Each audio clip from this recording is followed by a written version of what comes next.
Bueno, bienvenidos, bienvenidas a nuestro primer video. Nuestro primer video, así es. Bueno, yo soy Carla, soy profe de historia. Y yo soy Victoria, yo soy economista y profe de economía. Y bueno, estamos en este nuevo desafío que queríamos compartir con ustedes. ¿Y de qué vamos a hablar, Carly? Bueno, aprovechando que es 17 de octubre, qué mejor que hablar de peronismo y preguntarnos un poco qué fue el peronismo, aunque es bastante complicado de responder. O sea, no sé si lo podemos responder eso en un video. No, no, ni hablar, ya la pregunta es compleja de qué fue el peronismo, qué es hoy el peronismo, ni que Sí, hablar también. porque académicamente hay como un montón de ensayos, de escritos, de un montón de cosas fue un partido político, fue un movimiento, discusiones alrededor de eso. Hay un libro muy bueno de Alejandro Grimson que se llama ¿Qué fue el peronismo? De Perón a Kirchner, creo que intenta dar respuesta a eso, pero aún así es muy complejo. Entonces, me parece que como la idea es un poco esbozar como algunas líneas para entender lo que vamos a hacer en el video, es como esbozar algunas líneas para entender un poco qué fue el peronismo. No creo que le podamos dar respuesta en unos pocos minutos que va a durar el video a esa pregunta como tan grande. Sí, también desde nuestras especialidades, o sea, desde la perspectiva histórica, integrarla a la perspectiva económica, haciendo eje quizás en el primer peronismo, ¿no es cierto? El primer plan quinquenal del que se habla mucho, pero inclusive en muchos manuales de historia económica argentina, se hacen pequeños recortes y sin embargo es un plan que tuvo mucha relevancia, por lo que bueno, ahora vamos a tratar de charlar un ratito. Carly, mientras yo me tomo un mate, te voy a dar la palabra y te voy a pedir que nos cuentes, digamos, cómo es que surge el peronismo, de qué hablamos cuando hablamos de peronismo. Sí, como que no podemos arrancar respondiendo qué fue el peronismo, pero sí entendiendo de dónde surge y cómo surge. Hay un historiador muy importante en Argentina que escribe bastante sobre peronismo que se llama Juan Carlos Torres, que lo que él plantea es que la historia argentina la podemos dividir como en dos partes. En vez de antes de Cristo y después de Cristo es antes del peronismo y después del peronismo. Entonces como plantea esa antinomia. Y lo que él plantea es que antes del peronismo lo que existía, nuestra historia desde el virreinato y pasando por la revolución, siempre fue una historia como de una grieta o de dos posiciones. Lo que plantea es que antes del peronismo, estas dos divisiones, en la década del 20, en la del 30, son un poco difusas entre radicales y conservadores, como que no se podía establecer una línea bien marcada entre radicales y conservadores. Y que con la irrupción del peronismo sí aparece esta cuestión de peronismo y antiperonismo, y que el peronismo introduce algo que quizás ni los radicales ni los conservadores habían podido introducir, que es la cuestión de clase. Porque en esta antinomia peronismo y antiperonismo, la clase, el sujeto político que ingresa, o la clase social que ingresa y que se convierte en sujeto político de suma importancia es la clase trabajadora. Eh, no es que en la historia argentina la clase trabajadora empieza a existir como clase y como movimiento y a trabajar sus luchas con el peronismo, porque la clase trabajadora tiene una tradición rica en la historia argentina desde fines del siglo XIX, ¿sí? Cuando los inmigrantes llegan, estas ideas anarquistas, socialistas, comunistas, ¿sí? Entonces tiene una tradición de lucha. ¿Cuál es la diferencia con el peronismo? Que aparte de introducir en esta antinomia peronismo-antiperonismo la cuestión de clase, lo que hace el peronismo es reconocer al sujeto como, al trabajador como un sujeto de derechos, que era algo que ni el radicalismo ni obviamente los conservadores lo habían podido hacer, aunque ya desde fines del siglo XIX hay diferentes intelectuales y diferentes políticos que están advirtiendo la necesidad de reconocer al trabajador como un sujeto de derechos. No por una cuestión de qué buenos que somos, le queremos reconocer los derechos a los trabajadores, sino porque dan cuenta de que no reconocer los derechos significa un peligro para esa democracia y un peligro no solo para la democracia, sino sobre todo para los grandes sectores ganaderos, empresarios, etcétera, etcétera. si nosotros tenemos que poner una fecha hay como dos fechas de cuándo surge, o de cuándo nace el peronismo. Algunos dicen que nace en el 43, con el golpe de Estado, y otros dicen que nace el 17 de octubre. ¿Sí? En el 43 se hace un golpe de Estado, comienza el gobierno de la Revolución de junio, y en ese golpe de Estado ya participa de manera activa Juan Domingo Perón. Juan Domingo Perón es un joven militar, tiene 40 y pico de años, que participa del GOU, que es el grupo de oficiales unidos, que ya tenía él tenía una cierta relevancia dentro de este grupo, que son oficiales nacionalistas, ¿sí? Entonces él en ese sentido había viajado a Chile, era profesor en la carrera militar, lo habían mandado a la Italia fascista de Benito Mussolini a fines del 30 para que vea la experiencia de cómo estaba organizada la sociedad y cómo Italia, en cuanto a economía, había sido un ejemplo porque había, después de la Primera Guerra Mundial, había logrado reconstruir. Entonces, Perón empieza a adquirir cierta relevancia dentro de ese grupo. ¿Crees que esa posibilidad de haberse formado allá, más allá de los comentarios que podamos hacer de esa Italia fascista, pudo haber inspirado alguna de las ideas? Sí, esta organización que intenta hacer el peronismo medio corporativista de la sociedad, es algo que claramente no solo lo trae de Italia, sino que son ideas que estaban dando vueltas en la época. ¿Sí? Entonces, cuando muchas veces se lo tilda al peronismo de fascismo, es como medio una caracterización vaga, porque no estamos entendiendo el fenómeno de la época. O sea, veníamos, vos lo vas a saber explicar mucho mejor, pero veníamos, el mundo venía de salir de la crisis del 29 y las medidas que se toman es con la intervención del Estado en todos los aspectos, pero sobre todo en la economía, ¿no? Sí, sí, totalmente. Y ahí vamos a tener, digamos, si bien en distintos modelos en los distintos países, pero hay un cambio, hay un viraje de cuál es el rol que tiene que cumplir el Estado en las economías y que va a ser en un sentido de planificar. ¿Sí? Es decir, ahí hay una influencia también, si querés, de la Unión Soviética, digamos, de un Estado que dirige la producción, que planifica, que... Sí, del New Deal en Estados Unidos. Totalmente, totalmente. También la nacionalización de minas, por ejemplo, de distintos servicios, países que se decían liberales en su momento o que han sido caracterizados como liberales, como fueron Gran Bretaña, por ejemplo, digamos, van a seguir un modelo de un Estado intervencionista que planifica, que dirige cuál va a ser el rumbo económico, ¿no? Bien, y en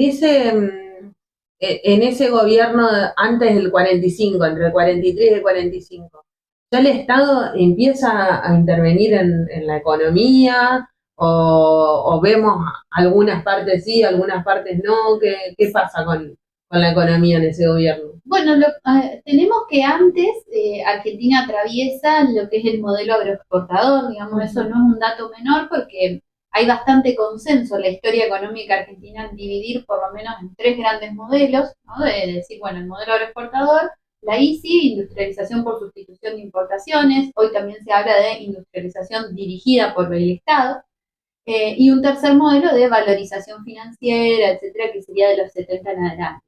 Entonces nosotras estamos en esa transición, digamos, de esa caída del modelo agroexportador para el modelo de industrialización por sustitución de importación. Y bueno, ¿qué pasa también? ¿Por qué no se perpetuó? Algo mencionabas vos, digamos, que tiene que ver con este contexto internacional marcado por el crack del 29 y la posterior crisis del 30.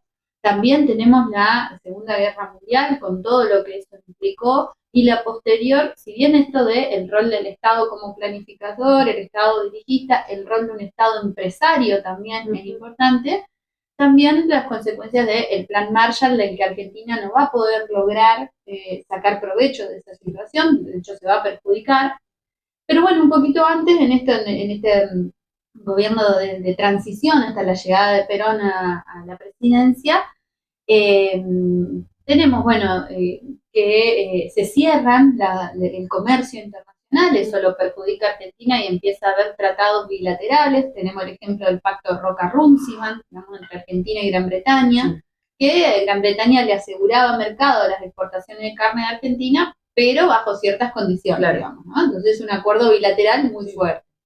También hay que decirlo que antes de este primer plan de organización del Estado, de este primer plan quinquenal, hay un antecedente directo que es el plan Pinedo, en 1940. De la IFI. Exactamente. Entonces, ahí podemos decir que hay un antecedente de las ideas, de la forma de llevarlo adelante, que en el 40 no se llegó a concretar, y quizás la sociedad en ese momento, la sociedad en su conjunto, y esto de estos sectores pudientes o estos sectores de mayor poder, mejor dicho, tuvieron una gran resistencia que se empezara con anterioridad, digamos. Sin embargo, hay una transformación porque la preocupación de ese gobierno de dictadura, digamos, sí hay que decirlo, la preocupación del momento era la industrialización. Como vos bien dijiste también, es el contexto internacional el que lleva un poco a ese camino, es decir, los países para lograr insertarse y crecer en el capitalismo, la estrategia que tenían que seguir era la estrategia de industrialización, como habían seguido las principales potencias. Entonces hay una mirada por parte de ese gobierno, de decir, bueno, la estrategia para que Argentina crezca tiene que ser como industria. Industria que había empezado a surgir a finales ya de los gobiernos radicales por el aumento del mercado interno, ¿no? Toda esta oleada migratoria, etcétera, textiles, alimentos, todo eso empieza a producirse acá. O sea que el peronismo, en cuanto a la parte económica, el gobierno de Perón, que comienza en el 46, ya tiene como un primer ensayo en los años anteriores, o sea, toma cosas de los años anteriores. Toma algunas ideas de los años anteriores, y de hecho, si me permitís, voy a leer un poquito de la presentación, acá, de la presentación del plan quinquenal, del primer plan quinquenal, algunas palabras de Perón que dice, bueno, la economía ha sido manejada desde el exterior por intermedio de los grandes consorcios capitalistas. En 1810 fuimos libres políticamente, ahora anhelamos ser económicamente independientes. Es decir, acá tenemos una primera idea que es la cuestión de la autarquía. Sí, ¿no? Y aparte la vinculación que hace Revolución de Mayo de 1810 con el peronismo a fines de los 40. Totalmente, o sea, el peronismo es uno de los gobiernos que más usa lo simbólico, ¿no? Desde lo estético también, hay mucho de simbología que va a estar atravesado, y la cuestión de la difusión, de la comunicación con la sociedad y con la población va a ser algo clave también, que bueno, después hablamos un poquito más de eso. Entonces, bueno, eso primero, lograr ser económicamente independientes, conformar un mercado interno. Y por otro lado, debemos producir el doble de lo que estamos produciendo, multiplicarlo por 4 mediante la industrialización. O sea, más claro no se puede decir cuál es la estrategia, cómo vamos a llegar a ser económicamente independientes mediante la industria. Es decir, enriqueciendo la producción por la industria. Distribuir equitativamente esa riqueza, eso también es importante. O sea, estamos hablando de un gobierno que dice industrializar, pero distribución de la riqueza. Lograr esa justicia social que propone el peronismo. Y aumentar el estándar de vida de nuestras poblaciones hambrientas, que son la mitad del país. Acá un dato de color es que el último censo nacional de población y vivienda se había hecho en el año 1911, y recién va a ser en el 1947 que se haga un próximo censo. Es decir, estamos hablando que en 1914... Creo que dije 1911, pero en 1914, el siguiente en el 47, o sea, son 33 años. Y 33 años en que la población cambia mucho, porque entre 1914 y fines del 40, la población migratoria, la inmigración creció un montón, no solo de Europa hacia acá, sino de los países limítrofes. Totalmente, una sociedad completamente distinta, y que era necesario, o sea, lo que no se puede medir, lo que no se puede cuantificar, no te permite pensar en políticas públicas, ¿no? Entonces eso es claro. Queremos que el capital y el trabajo sean asociados colaboradores y no fuerzas en pugna, pues la lucha destruye valores, solo la colaboración puede aumentar la riqueza. Ahí está el carácter corporativista. Totalmente. De lo que mencionábamos antes. Sí. Y que también es una idea de la época. Y también oponiéndose, si se quiere, a la idea marxista de la lucha de clases, digamos. El peronismo no va a proponer una confrontación de lucha de clases, sino esta idea de asociados colaboradores. Es decir, de esa asociación capital, trabajadores, puede surgir algo bueno, pueden surgir mayores beneficios. Entonces eso es una idea que, si bien viene de algunos años antes, el peronismo la concreta en este primer plan quinquenal. Carly, y siguiendo un poco esta línea histórica que estamos tratando de construir, ¿cómo es que Perón llega a ser Perón? Bueno, es interesante como ver cómo en tan poco tiempo crece tanto, ¿sí? Cuando se da el golpe del 43, obviamente se hacen cargo los militares del gobierno, a Perón le dan el Departamento de Trabajo, Departamento Nacional de Trabajo. Y él rápidamente transforma el departamento en Secretaría de Trabajo y Previsión. O sea, lo jerarquiza. Lo jerarquiza. Bien. Jerarquizar significa que se le brindan más fondos, ¿sí? Antes de esto hay que tener en cuenta que la primera relación que tiene este gobierno de la Revolución de Junio, de militares, con el movimiento obrero, es una relación totalmente represiva. ¿Sí? Reprimen las huelgas, encarcelan, persiguen a los trabajadores. ¿Qué hace Perón desde la Secretaría de Trabajo y Previsión? Intenta empezar a establecer vínculos con los dirigentes sindicales. No con todos, con los dirigentes sindicales del comunismo no. Claro. Deja a un lado, siguiendo esta idea de época. ¿Sí? Entonces con los dirigentes sindicales vinculados al PC no se vincula, pero sí se empieza a vincular, por ejemplo, con gente de la CGT, y en ese momento estaban divididas la CGT, entonces se empieza a vincular con gente del movimiento sindical.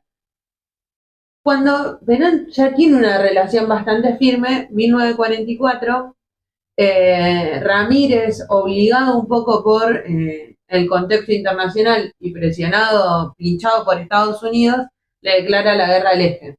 Algo que rompe con la tradición argentina. Argentina tiene una tradición histórica de ser neutral en las guerras y buscar sacar el mayor beneficio económico y social.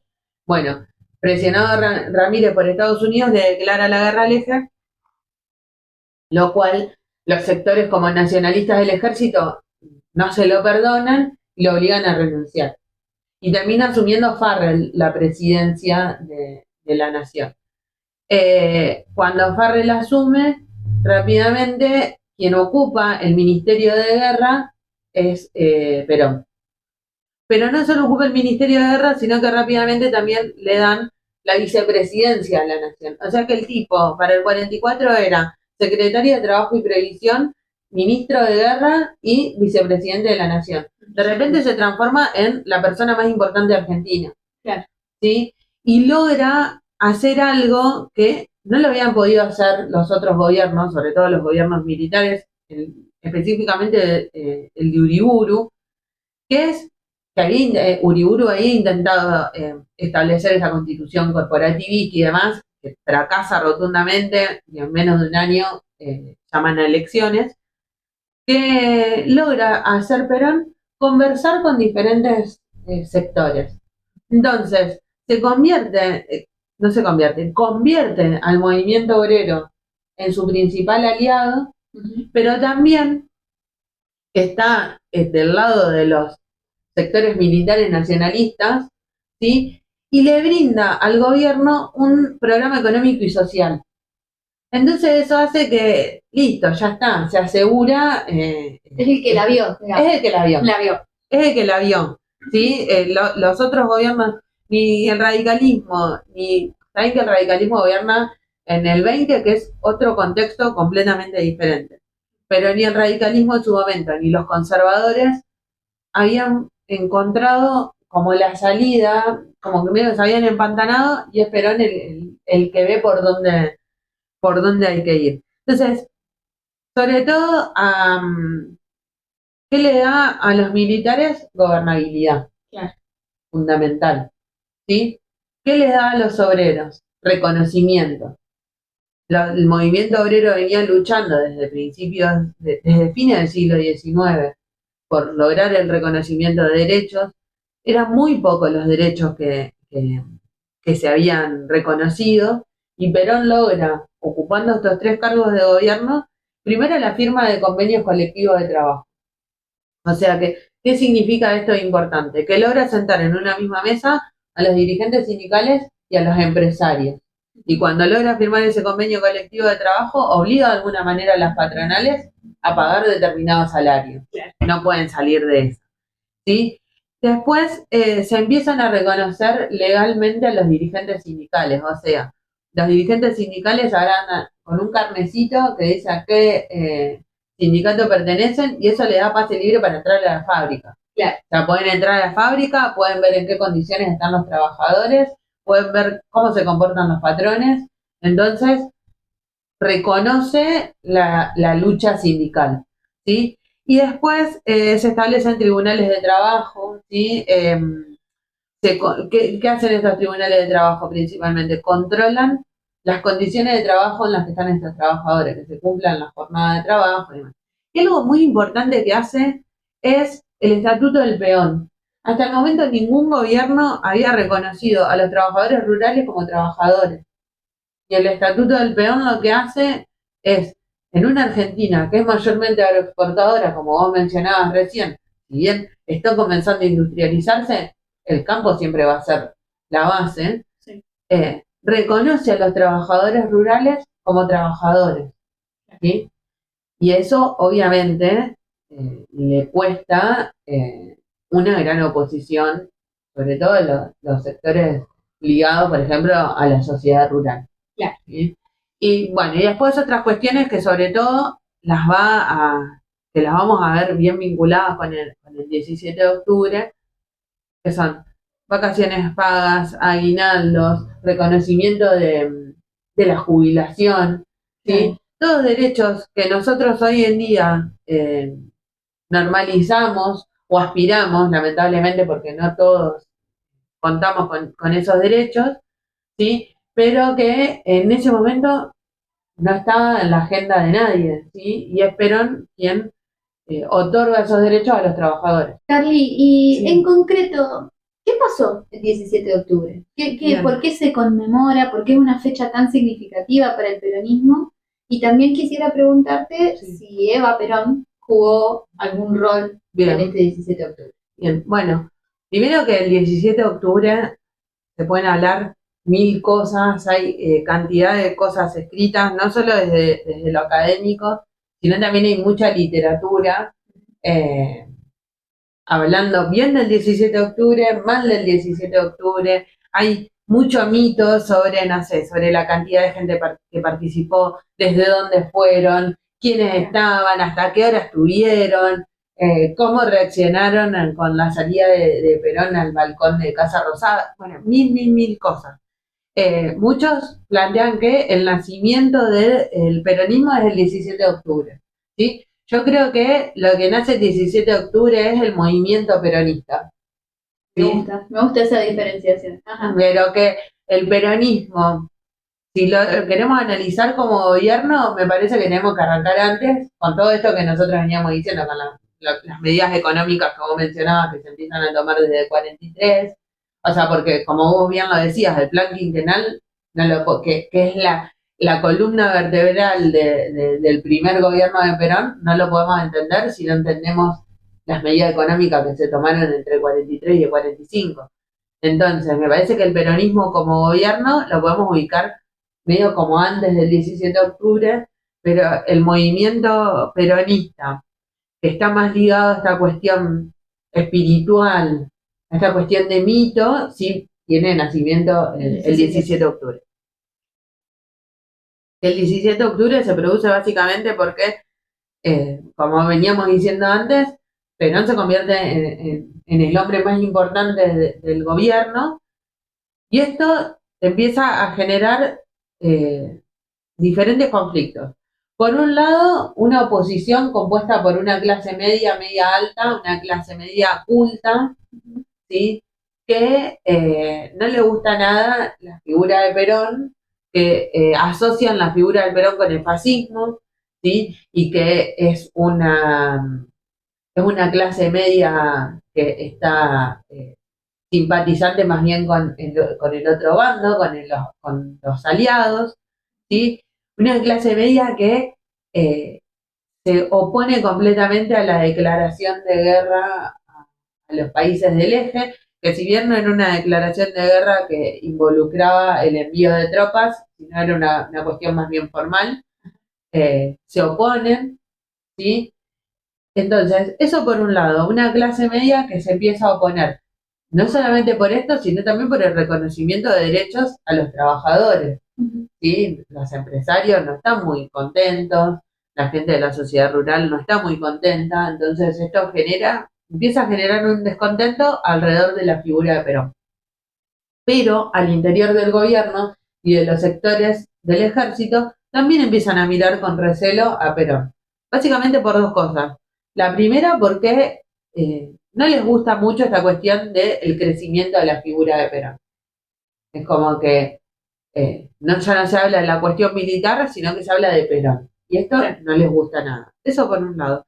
Y por el otro, que Perón conoce en el 45 a una actriz de radioteatro, Eva Duarte, y esto a estos tipos no les gusta nada, ¿sí? Porque con la gente que se tenían que relacionar era con la gente de clase alta. Claro. Entonces, que se vincule con una actriz de radioteatro que había venido del interior, que era una hija que su padre no le había reconocido, que era una familia extramatrimonial, Eva tenía todas las de perder en esa alta sociedad. ¿Sí? Entonces a los militares no les gusta nada lo que se está generando alrededor de Perón. En septiembre del 45, entonces, esta gran oposición, liderada por la Unión Cívica Radical del Partido Socialista, al que se suma el Partido Comunista y el Partido Demócrata Progresista, ¿sí? Junto con sectores del ejército, organizan una marcha, la Marcha de la Libertad y la Constitución, si no me equivoco. Sí, la Marcha de la Constitución y la Libertad, perdón, era al revés. Es una marcha multitudinaria, muy, muy, muy grande. Una marcha en contra del fascismo, porque lo que hace esta clase media es leer a este gobierno en clave fascista. Claro. Entonces, es una marcha en contra del fascismo, y el fascismo está encarnado en Perón. Entonces, los militares que están en el ejército, en el gobierno, se dan cuenta de que no, que si Perón sigue en el gobierno, no van a poder gobernar. De lo que no se dan cuenta es que sin Perón en el gobierno tampoco van a poder gobernar. Entonces, bueno, le piden la renuncia a Perón. Perón les dice, bueno, sí, yo renuncio, pero un día antes se dirige a los trabajadores y básicamente lo que les dice, resumida palabra, es, ojo que no vienen por mí, vienen por los derechos que ustedes mismos conquistaron. Alentando a las masas, digamos. Avivando a las masas. Avivando a las masas. Es más, dice, comienza en ese momento la hora de las masas. Bien. Es como, la cosa ahora está en ustedes tienen la pelota. Claro. Yo no soy más que un intermediario. La pelota la tienen ustedes. Entonces, bien. Ese es el mensaje que deposita Perón en la clase trabajadora. Después inmediatamente lo meten preso en la isla Martín García. Claro. Listo. Va en la isla Martín García, donde también había estado preso Irigoyen, donde estaban los presos políticos, digamos. Bueno, y ahí comienza el caos. La CGT no sabe qué hacer. Está, que sí, que no, que huelga, que no, sí se reúnen, declaran huelga general y el 16 de octubre dicen, el 18 vamos al paro. Ya estamos en huelga, paro general para el 18 de octubre. El tema es que la CGT, la dirigencia de la CGT no cuenta con las masas movilizadas, que no aguantan al 18 de octubre y desde la madrugada del 17 de octubre comienzan a movilizar. Entonces, ahí vamos a abrir como dos pestañas. Una, que vos me preguntabas qué onda con Evita el 17 de octubre, porque hay mucho mito de que fue ella la que orquestó esa plaza. la Evita política que nosotros conocemos y tenemos en la memoria para el 17 de octubre se está gestando, también con ese movimiento ese movimiento peronista que nace con el 17 de octubre, también en ese 17 de octubre están haciendo esa Evita más política que nosotros conocemos.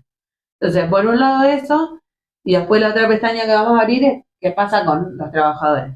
Entonces, para responderte lo de Evita, te voy a leer La razón de mi vida. ¿Qué tomo ese? ¿Qué libro? Sí, está pobrecito, destruido, pero un pedacito, que me encuentre la página, ella hace referencia, bueno, capítulo 8, La hora de mi soledad. Entonces ella ahí cuenta básicamente lo sola que ella se siente en los días que Perón está preso, pero capítulo siguiente, capítulo 9, dice una gran luz. Y entonces ahí te leo un pedacito. De la semana de octubre del 45 es un paisaje de muchas sombras y de muchas luces. Será mejor que no nos acerquemos demasiado a él. Ella no habla del 17 de octubre y de todo lo que pasó el 17 de octubre, pero sí esboza como algunas ideas. ¿Sí? Y que más bien lo veamos otra vez desde más lejos.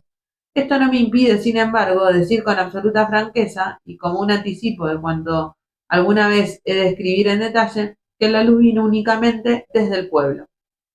Entonces más adelante dice, recuerdo en mi soledad y en mi amargura, y mientras recorría la gran ciudad, esperaba cada instante recibir algún mensaje del líder, ausente y prisionero. Me imaginaba que, de alguna manera, él se le ingeniaría para hacerme saber cómo estaba y dónde estaba, y esperaba sus noticias con el alma en un hilo, torturada por la angustia. Entonces, se conservan de aquellos días varios mensajes manuscritos por él, y en todos ellos aparece en su letra clara, firme y decidida la serenidad que con su espíritu afrontaba los acontecimientos. En todos sus mensajes no hizo otra cosa que recordarme a sus obreros, que estuviesen tranquilos, que no se preocupasen por él, que no creasen situaciones de violencia. Yo, lo confieso honradamente, busqué con afán en todas sus cartas una palabra que me dijese su amor. En cambio, casi no hablaba sino de sus trabajadores, a quienes por aquellos días la oligarquía, suelta por las calles, empezó a llamar descamisados.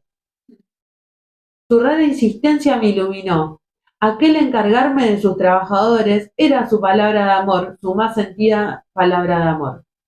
O sea que lo que está diciendo es lo más preciado para él eran los trabajadores. Encargarme a mí, los trabajadores, significaba una declaración, un acto de amor profundo. Totalmente. Comprender aquello fue, y lo es todavía, una gran luz en mi vida. A mí, una humilde y pequeña mujer, me encomendaba el cuidado de sus trabajadores, lo que él más quería. Y yo me dije a mí misma, puedo encomendárselo a otros, a cualquiera de sus amigos, incluso a algún dirigente gremial, pero no, quiso que fuese yo, una mujer que no sabe otra cosa que quererlo. Era sin duda la prueba absoluta de su amor, pero una prueba que exigía respuesta, y yo se la di. Se la di entonces y se la sigo dando. Mientras viva, no me olvidaré de él. Perón me encomendó a sus descamisados en la hora más difícil de su vida. Mientras yo viva, no me olvidaré que él, cuando quiso probarme su amor, me encargó que cuidase a sus obreros. Él no encontró mejor manera de expresarme su amor y ahora estoy segura que eligió la más pura y la más grande manera de decírmelo. Desde entonces, cuando yo quiero, a mi vez, expresarle mi amor de mujer, y quiero expresárselo permanentemente, no encuentro tampoco una manera más pura ni más grande que la de ofrecerle un poco de mi vida quemándola por su amor a sus descamisados. Esto es, por otra parte, mi deber de gratitud para con él y para con ellos, y yo lo cumplo alegremente feliz, como se cumplen todos los deberes que impone el amor. ¿Sí? Bueno, ya está, cerramos acá. Listo. Dejamos acá porque después de esta declaración de amor, digamos, ya está, ¿qué podemos decir? Entonces, bueno, ese fue el rol que cumple Eva en el 17 de octubre. Y después por Tomate otro un lado, merecido mate, sí, por favor. Sí, bueno, no voy a poder seguir hablando. Y después, por el lado de los trabajadores, como te decía, 17 de octubre a la madrugada, comienzan las bases de los sindicatos, los obreros, ¿sí? El obrero empieza a movilizarse. En el conurbano de Buenos Aires se trasladan a las principales plazas del conurbano. En Capital, ¿a dónde van? A Plaza de Mayo. Claro. ¿Sí? Acá en Rosario también hubo movilizaciones en Córdoba. Entonces, desde ya las primeras horas de la mañana, la CGT se ve desbordada y no le queda otra que acompañar, ¿sí? Y para eso te voy a leer otra cosa más. Uy, a ver. Estamos caraditas. No, un libro de Daniel James que se llama Doña María, ¿sí? Historia de vida, memoria e identidad política. Doña María era una trabajadora de frigorífico de Ensenada, y cuenta Daniel James, un historiador inglés, británico, que viene a Argentina y se maravilla con el movimiento peronista y escribe cosas espectaculares. Y este libro es una entrevista que le hace a Doña María. Doña María participa del 17 de octubre y te voy a leer porque es espectacular cómo ella cuenta en primera persona su experiencia, pero dentro de esa experiencia cómo incluye a las mujeres, que es algo que muchas veces cuando hablamos del 17 de octubre, el imaginario social es todos los varones con los pantalones arremangados en la fuente de Plaza de Mayo. Bueno, no, las mujeres también se movilizaron, porque para ese momento ya había un montón de mujeres obreras, ¿sí? Entonces, se movilizaron. Voy a leer un pedacito. Ella le está hablando a Daniel James y le dice, ¿sabe por qué fuimos ese día? A mí no me mandó nadie el 17 de octubre a la Plaza San Martín a pedir por Perón, pero yo sentía un dolor tremendo. Yo veía a las mujeres embarazadas llorando, pidiendo por la calle. En octubre, todavía acá en el 45, había una miseria espantosa. Por favor, si el sindicato no hacía más que pedir carne en las carnicerías y repartir. Y dice después, el 17 de octubre surgió del dolor. Le vuelvo a decir, surgió de la gran pobreza. Había conventillos en la Nueva York, que es la calle principal de Berisso, donde vivían 7 u 8 familias, 25 chicos jugando en la calle de la vereda. El único patio que tenían era la vereda. ¿Qué hombres pueden ser mañana? Acá salimos de Berisso con una banderita toda vieja. Nos dice después, las mujeres estaban casi todas avisadas que había que estar en la avenida Montevideo. Fuimos hasta Los Talas a pie. Los Talas vienen a ser como 15 o 20 cuadras desde acá, y allí nos vinimos con la bandera, de allá nos traía la policía a caballo. Entonces dice, la policía no nos la dejó tan fácil, como todo el mundo dice. No, hubo gases lacrimógenos, persecuciones, de todo un poco, porque se dice que medio que la policía libera, el mito de que la policía el 17 de octubre libera a que los trabajadores salgan a la calle y se manifiesten. Lo que nos está diciendo María acá es, no, nosotros nos reprimieron. Claro. Pero tampoco nos dejaron ni siquiera gritar viva Perón. Fue entonces, entonces fuimos caminando, y cuando llegamos al Sportman, a 2 cuadras del SWIFT, allí ya estaba la concentración. Algunas mujeres ya no podían caminar, las levantaban en una camioneta, un camión, una moto, un auto. Llegamos a la Plaza San Martín. En la Plaza San Martín, en La Plata, estaba ya casi toda la provincia de Buenos Aires. Estaba la plaza cubierta, todas las diagonales se veían desde allá arriba, desde donde hablé yo, que hablé en las escalinatas de la Casa de Gobierno, se veía más. Estaba la gente en las calles adyacentes, todo lleno, arriba de los árboles de los balcones. Y acá esto es interesantísimo porque dice, fue la toma de la Bastilla Argentina. Yo no vi la Revolución Francesa, pero para mí fue la toma de la Bastilla Argentina. La gente sentía alegría. La gente no se golpeaba, no se insultaba. La vamos a ganar, va a venir Peroncito. ¿Sí? O sea, fíjate cómo pasa. Comienza con una cuestión de dolor, de la gente llorando y demás, a cuando la gente se junta, es una cuestión de alegría. Están festejando porque van a lograr la liberación de Perón. De Peroncito. De Peroncito. Bueno, y ella cuenta que de ahí de La Plata se van a Capital, se van a Plaza de Mayo. Y dice, yo dije cuando hablé en Plaza San Martín, que si Perón no estaba en Plaza de Mayo vivo y sano a las 12 de la noche, los obreros seguirían de brazos cruzados, no se iba a trabajar. Después fuimos a la Plaza de Mayo, fuimos en camión. ¿Sí? O sea que la cuestión Los que liberan a Perón son los trabajadores. Claro. ¿Sí? Los trabajadores ni siquiera organizados. Claro. Esta cuestión de desbande es lo que logra que el gobierno está completamente desbordado, porque esta cuestión que yo te decía, no creen que van a poder gobernar sin Perón, pero no se dan cuenta que sin Perón toda esta clase que había sido beneficiada por algunos derechos, no todo, porque ahí ella está diciendo, todavía vivíamos en la pobreza, pero más que haberles dado derecho, lo que había hecho Perón era reconocerlo. Claro. Era algo que no había pasado hasta el momento. Bueno, después el resto, todo el mundo lo sabe, 17 de octubre, toda la gente en la plaza, hacia la medianoche Perón sale al balcón y se dirige a los trabajadores y que se queden tranquilos, que vayan a su casa, que ella estaba libre. A partir de ahí empieza otra historia porque, bueno, ya se habían convocado a elecciones.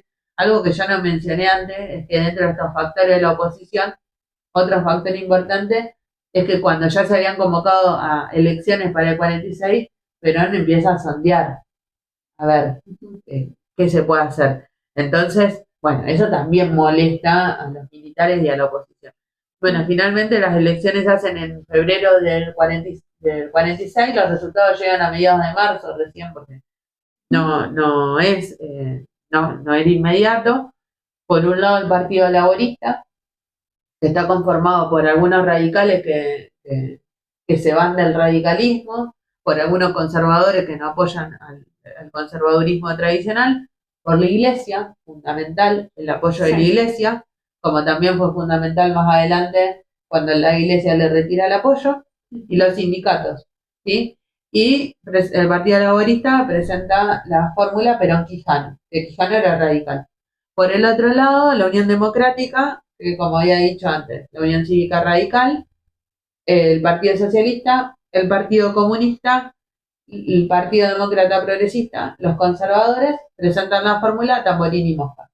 Por muy pocos votos, creo que es 1.400.000 y saca el Partido Laborista y 1.200.000 la Unión Democrática, pero finalmente gana Perón y comienza entonces el primer gobierno en el 46. Columna vertebral del primer gobierno es el primer plan quinquenal. Yo creo que no podemos entender todas las reformas, no sé, la Constitución, la ley del voto femenino, la cuestión de la idea de justicia social y todo eso, no lo podemos entender si no entendemos el plan quinquenal. Pero es una pregunta que capaz que es muy difícil de responder, pero ¿qué fue el primer plan quinquenal? Qué difícil. Bueno, primer plan quinquenal se piensa como el eje conductor, ¿sí? Una planificación total de las políticas públicas, de los pasos a seguir, que va entre el 47 y el 51. Es importante, yo creo que se le ha dado poco lugar en la historia que estudiamos nosotros de nuestro país, porque fue la primera vez que se llevó adelante una planificación completa de todas las cuestiones a seguir, todas las políticas públicas, y que se terminó. O sea, que se implementó y se terminó. Después hay mucha discusión, digamos, de, bueno, si se fue algo medio improvisando el camino, con qué recursos, de qué manera, pero se llevó adelante con una serie de objetivos, una serie de propuestas, y que se implementó y se concluyó. Como decíamos hace un rato, o sea, había... inclusive antes del plan Pinedo hubo un plan en el 1933 que era el plan de acción económica que ya, por ejemplo, dio lugar a que se empiecen a crear las juntas reguladoras, las juntas nacionales, ¿no? La junta reguladora de granos, de carne, etcétera. Empieza esa idea desde un momento antes con un Estado intervencionista, ¿no? En los distintos mercados, regulaciones, etcétera. Entonces, bueno, ahí tenés. Luego tenemos el plan Pinedo, del que hablábamos hace un ratito, en el 40, que no llega a implementarse, y después esta organización del plan quinquenal que propone el primer gobierno peronista. ¿Qué podemos decir al respecto? Bueno, algunas cuestiones a tener en cuenta que marcaba objetivos de corto, o objetivos de corto plazo o inmediatos, y objetivos de largo plazo. Los de corto plazo muy vinculados a esta cuestión de sostener la paz y de cómo construir la paz. O sea, pensemos que estamos en post crisis del 30 y post Segunda Guerra Mundial y los coletazos que trae eso para América Latina y en particular para Argentina. Entonces, bueno, ¿cómo se va a construir esa paz? ¿Cómo se va a sostener? De la mano del mercado interno. ¿Cómo se va a construir esa mirada a largo plazo? De la mano de fomentar la producción. ¿Qué producción? Industrial. Claro. ¿Sí? De las industrias y de, sobre todo, y me quedo con el 10º objetivo, que es intensificar la riqueza del país y elevar el nivel de vida material y moral de sus habitantes. O sea, lo que hablábamos hace un rato, esta industrialización, este aumento de la producción, generando alianzas, generando asociaciones y pensando en una distribución del ingreso más equitativa. Sí, porque aparte también no solamente está pensado desde el lado económico, sino también en una cuestión ideológica de la creencia de que si los trabajadores no están bien, ¿hacia dónde se van a inclinar? Hacia el comunismo. Claro. Y entonces hay que frenar ese avance. Sí, totalmente, totalmente. Hay también una cuestión ahí de la influencia de, más en contexto internacional, del pacto social fordista, si querés, digamos, ¿no? Y de esto de un salario digno, un salario elevado, y de pensar el salario no tanto como un costo, aunque sí lo es, un costo para el empresariado, pero sino una concepción y un consenso general de pensar el salario como una herramienta para generar mayor mercado interno. ¿No? Y en definitiva ese trabajador que produce, que cobra un salario, pero que también es el que consume esos bienes que se producen. Entonces, que ahí está en lo que en términos keynesianos podemos decir de garantizar esa demanda efectiva. ¿No? Entonces, bueno, eso hay ahí una cuestión de transferencia de ingresos en lo funcional, ¿no es cierto?, de capital, trabajo, y también una transferencia de ingresos desde el ámbito sectorial, en el agro y la industria. Un agro que va a hacer una resistencia, digamos, por la parte, como vos decías, la sociedad rural, etcétera, que va a tener el apoyo de muchos de sus trabajadores, y que también va a ser un agro que provea las divisas necesarias para sostener este modelo de industrialización por sustitución de importación, ¿no? Una industria que, como vos bien explicabas hace un ratito, no solo se convierte en el motor de crecimiento del país, sino que da fuerza a un nuevo sector que va a ser la clase trabajadora industrial. Claro. ¿No? Que accede a muchos derechos, como comentaba, ¿no? El aguinaldo, que accede a las políticas de turismo, de vivienda. Es decir, en este plan quinquenal, que en un primer momento tiene 3 ejes, digamos, toda la cuestión del gobierno y de organización administrativa del gobierno, de la defensa, y ahí tenemos la cuestión de este clima de posguerra y de esos temores de una posible tercera guerra mundial. Sí, ¿no? El contexto de Guerra Fría. Exactamente, el contexto de Guerra Fría, contexto de la guerra de Corea. Perón dice ni capitalista, ni marxista o comunista, tercera vía peronista. Exactamente, exactamente. Y el tercer eje es la economía. Y una economía es interesante porque no es una economía como se piensa muchas veces hoy, ligada estrictamente a las finanzas, sino en pensar en las cuestiones demográficas, y por eso la importancia del censo, ¿no? En el 47, pensar en términos distributivos, pensar en términos de política de vivienda, pensar en un plan nacional de salud,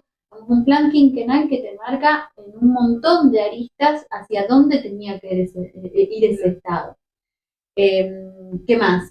También, bueno, esta cuestión de la distribución más equitativa del ingreso que hablábamos, la cuestión del sostén social, ¿no? Este aumento en las jubilaciones y pensiones.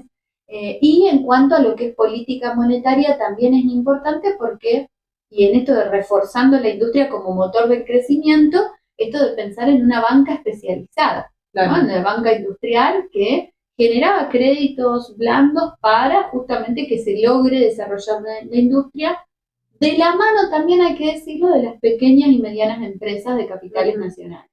Entonces, también la nacionalización de los depósitos por parte del Estado, que también fue, digamos, hacia dónde querían direccionarse esos préstamos, esos créditos.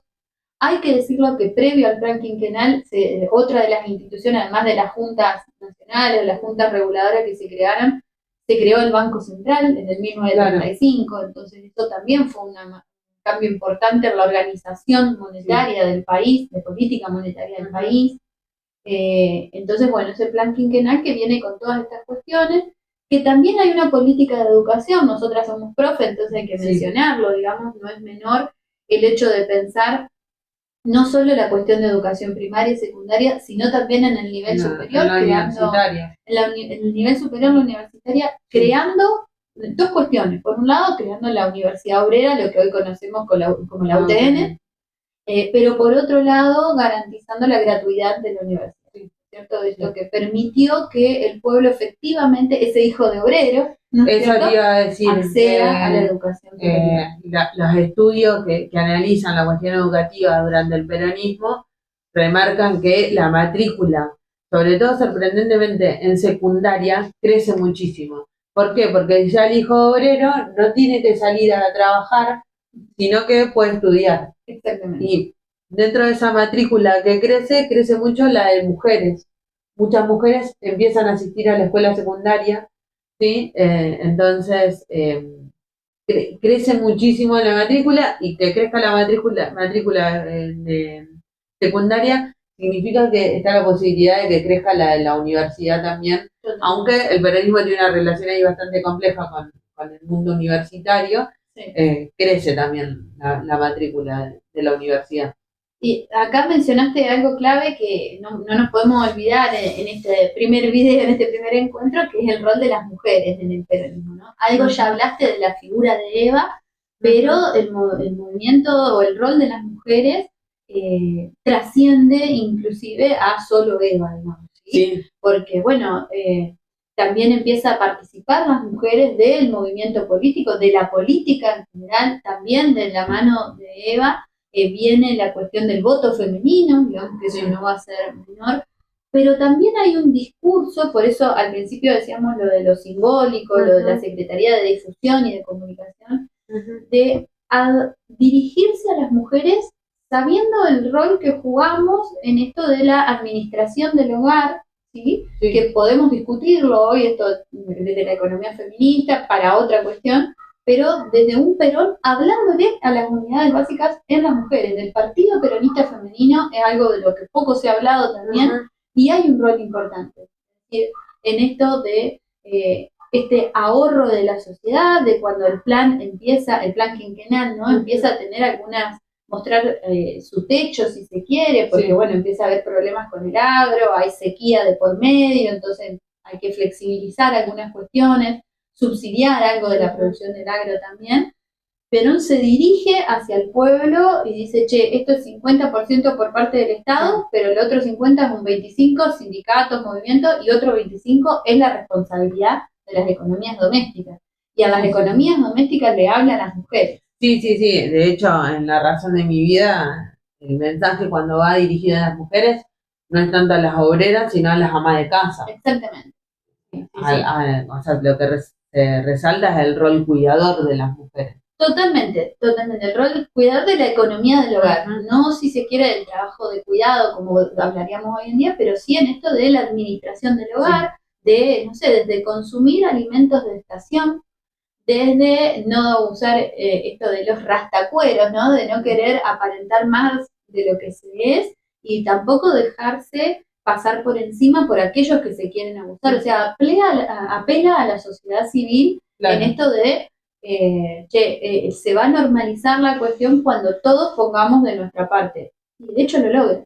O sea, el segundo plan quinquenal, que no se va a llegar a concretar porque se pensaba del 52 en adelante, y bueno, se ve interrumpido, tenía un camino bastante allanado con un principio de crisis unos años anteriores, pero que sin embargo se logra estabilizar, se logra aumentar la participación del trabajo en el ingreso total, o sea, del 39% pasa al 46%, es importante. Se logra que crezca el PBI en varios puntos también, hasta el 52%. No hubo un impacto de una caída fuerte del salario real. Entonces, la economía del peronismo al 52, luego de atravesar una pequeña crisis, llega estable, llega con el terreno allanado para un segundo plan quinquenal, que bueno, no llega a concretarse, pero destaco nuevamente por el gran apoyo de la sociedad civil, por el gran apoyo del pueblo como comprometido con esa lógica y con esas políticas. Sí. Y con las diferentes aristas del plan quinquenal, lo que quería mencionar es la cuestión de la reforma del 49, de la Constitución, como ya también para ir cerrando, y podemos dejar para otro video. Y segundo plan quinquenal y segundo gobierno sí. de Perón, ¿sí? ¿Qué busca hacer Perón desde el gobierno? Reformar la Constitución del 53 e incorporar a esta Constitución de carácter más bien liberal todos los derechos sociales, políticos y económicos que la población había empezado a adquirir durante estos años. En cuanto a lo político, lo que más nos interesa a nosotros es que se establece el voto directo a presidente, a vice y la reelección, la posibilidad de reelección de presidente y vice. Se establece también la renovación parcial de la Cámara de Diputados cada 3 años, ¿sí? Y obviamente la Constitución es aprobada porque la oposición era muy pequeña dentro del Congreso, y también se da en un contexto en donde la oposición se retira, pero el peronismo ya tenía quórum para aprobar. Sí. Entonces, bueno, efectivamente se aprueba la Constitución de 49 que incorpora, y esto no lo mencioné, incorpora el voto femenino. Claro. Que el voto femenino no es solamente las mujeres pudiendo votar, sino también pudiendo postularse, ¿sí? Algo por lo que las sufragistas venían luchando desde el principio del siglo XX, ¿sí? Y se concreta con el peronismo en el gobierno. También hay que decirlo en un contexto con algunas libertades un poco restringidas, ¿sí? Un poco de persecución a la oposición, sobre todo la oposición, la persecución estaba bastante dirigida al Partido Comunista, ¿sí? Donde las universidades son intervenidas porque había una política estudiantil y docente muy opositora al peronismo, ¿sí? Algo que va a cambiar completamente para la década del 70, por ejemplo, para el tercer gobierno de Perón. Y después la libertad de prensa también una cuestión bastante compleja, donde se cierran muchos diarios opositores, sí. Donde el gobierno empieza a manejar la radiodifusión, que era el medio de comunicación más utilizado en la época, el diario y la radio, ¿sí? Sí. Entonces, en ese contexto bastante complejo para la oposición, se aprueba la Constitución del 49, y por eso también es tan criticada la posteridad. De hecho, en el 55, con la Revolución Libertadora, la primera medida que toman es anular la Constitución del 49 y volver a la del 53, con la excusa de todas estas cuestiones de la libertad, pero con un carácter obviamente antiperonista. Pero